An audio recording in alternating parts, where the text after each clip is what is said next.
It is a night approach into a busy international airport. The weather has been shifting for the last 20 minutes.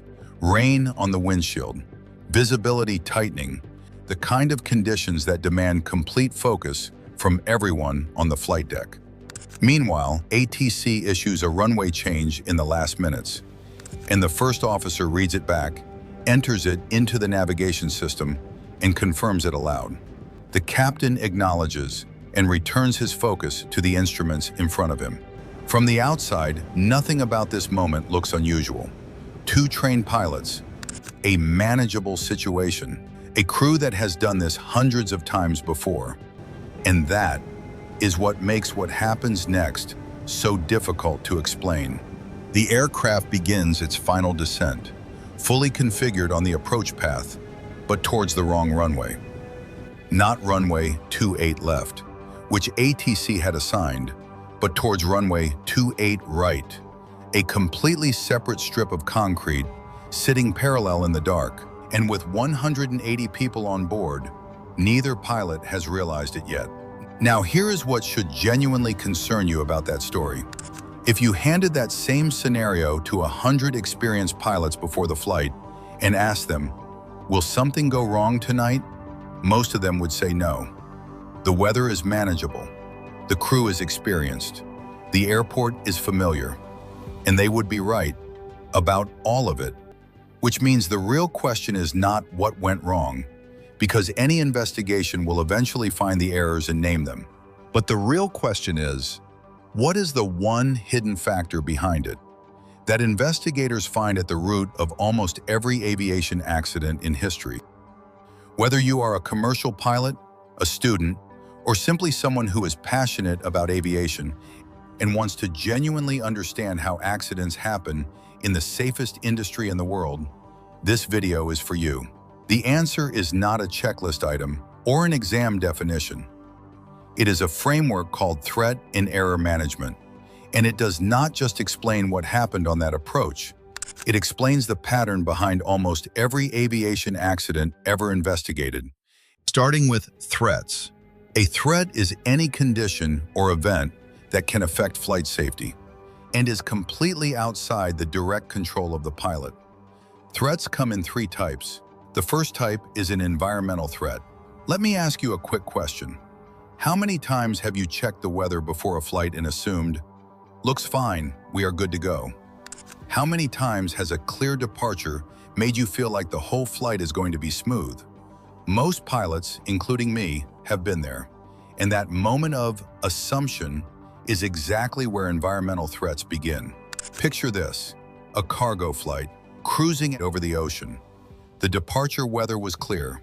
The forecast looked fine. 2 hours into the flight, the ride starts getting rough. The crew checks the weather radar, and what they see ahead stops the conversation completely. A massive line of storms has built up directly across their route. No forecast predicted it at this location or intensity. Nobody on that crew created those storms. Nobody chose to fly into them. They were just there, and the crew had no choice but to deal with them. That is an environmental threat. Anything that comes from the world around the aircraft that the crew has no control over and that affects the safety of the flight. It does not matter if it was forecast or a complete surprise. If it came from outside and it affected the flight, it is an environmental threat. Think about rising terrain on a mountain approach. Think about a sudden instruction from ATC that comes at the busiest possible moment. Think about landing at an unfamiliar airport in poor visibility, where what looked simple on the chart suddenly feels very different in real life. All of these come from outside the cockpit. None of them are in the crew's control. The second type is an organizational threat, and this is where most students are surprised because it has nothing to do with the sky. A first officer arrives for his check-in and notices a maintenance entry in the aircraft's technical log. A minor electrical fault cleared by engineering, but flagged for monitoring. He mentions it to the captain during the walk-around. The captain reads it, pauses, and looks at his watch. They are already 12 minutes behind schedule. The dispatcher has called twice. The airline is in the middle of a punctuality review. Nobody tells the captain to rush. Nobody says ignore the log entry. But the pressure is quiet, professional, and completely real. That is an organizational threat. Tight turnarounds, time pressure from dispatch, incomplete documentation passed from one crew to the next. These threats board the aircraft with the crew, and they are often the hardest to name because they do not feel like threats. They feel like the job. The third type is the most dangerous because the crew cannot see it. A latent threat is hidden inside the system itself, embedded in the design of the aircraft, or buried in a procedure that looked correct on paper. In 2018 and 2019, two Boeing 737 MAX aircraft crashed within 5 months of each other. 346 people died. The investigation revealed a flight control system called MCAS that could repeatedly push the nose down based on a single faulty sensor, with a force the crews had never been trained to expect. The pilots were not reckless. They were fighting a system they had not been fully told existed. The goal is never to eliminate threats. In aviation, that is not possible. The goal is to identify them early enough. Now we move to the second component, and this is where the conversation gets personal, because unlike threats, errors come from the crew. But an error is not a character flaw or an evidence of incompetence. Think of it this way. A pilot plans to turn left, but turns right. A crew intends to level off at 10,000 feet, but climbs through it. A first officer means to select flaps 5, but selects flaps 15. In every one of those moments, something different happened from what was planned. That is an error. Errors are a normal part of flying, and every crew makes them. There are 3 types. If you want to identify the type of error, ask one question. What was the crew interacting with at the moment the error occurred?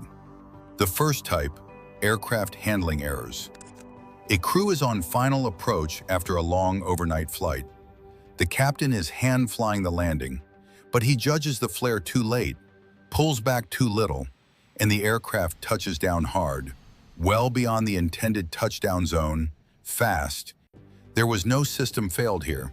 Just a trained pilot on a familiar aircraft made a control input that was slightly mistimed, and the aircraft responded exactly as it was told to. That is an aircraft handling error like speed or altitude deviations, incorrect flap selection, or selecting the wrong taxiway on a complex surface. Any error while physically interacting with the aircraft, its controls, systems, or automation, falls into this category. The second type, communication errors. An aircraft is preparing to approach a mountainous airport. A TC calls them Air Director 123. Descend 3,500 feet. QNH 1020. Descend 2,500. QNH 1020. Air Director 123. Did you notice the difference? One digit, 1,000 feet. The pilot assumed his readback was correct, and at that same moment, ATC was already talking to another aircraft. The incorrect readback has passed without correction, and now the aircraft is descending below its cleared altitude, tracking towards the terrain in a mountainous area that leaves no room for error. Any error in the exchange of information between crew and ATC, or between the two pilots, is a communication error, and it is a common reason of most aviation accidents. The last type, procedural error. It is a calm day. A student pilot is cleared for a solo flight. The excitement is real. He lines up the aircraft, throttles in, and the aircraft starts accelerating down the runway. Everything feels normal, but when he pulls back to rotate, the aircraft hardly responds to lift up. He looks back and finds that the elevator is partially struck. Now he recalls that in a rush, he skipped the flight controls checks in the before takeoff checklist. Now, with no instructor beside him, he is fighting to control the aircraft. Luckily, he lands back, but hardly on the same runway. So, did you notice the error here? An error that could have been caught up easily with a quick check while on the ground became a problem in the air An aircraft went into an undesired state. That error was a procedural error, which are made while interacting with procedures, including checklists, briefings, and standard operating procedures. In any aviation investigations, you can observe that procedural errors are a significant factor behind most air crashes. Now we reach the third and final component, undesired aircraft state. The instinct is to picture something dramatic, like a stall, a rapid descent, but that picture is wrong. Imagine you are learning to drive for the first time. You are on a quiet road, both hands on the wheel. Everything feels fine, but you have drifted few inches past the center line without realizing it. You are not in an accident yet. The car is working perfectly. But what if a vehicle appears from the opposite direction in the next few seconds? That few-inch drift becomes the difference between a close call and a collision. That drift is the closest everyday equivalent to an undesired aircraft state. An undesired aircraft state is the result of threats, errors, or a combination of both that were not caught in time. It is not the accident. It is the last point where the crew can still act. In fact, whenever accidents are completing themselves, a UAS is being ignored behind. You have already seen a great example today. At the starting of this video, the aircraft tracking towards the wrong runway. There was no warning light, no alarm, no fire, nothing visibly wrong. But the flight was no longer where it was supposed to be. That is an undesired aircraft state. If you are lined up on the wrong runway or performing a landing further down the runway with not enough distance left to stop. In any of these situations, you have the controls and the outcome is recoverable, but only if you act. Now let us go back to that approach one final time. This time you can see exactly where the chain built and where it could have been stopped. The weather shifting. Two parallel runways in the dark were environmental threats. The first officer input the wrong runway. Aircraft handling error. The captain did not verify the entry. Procedural error.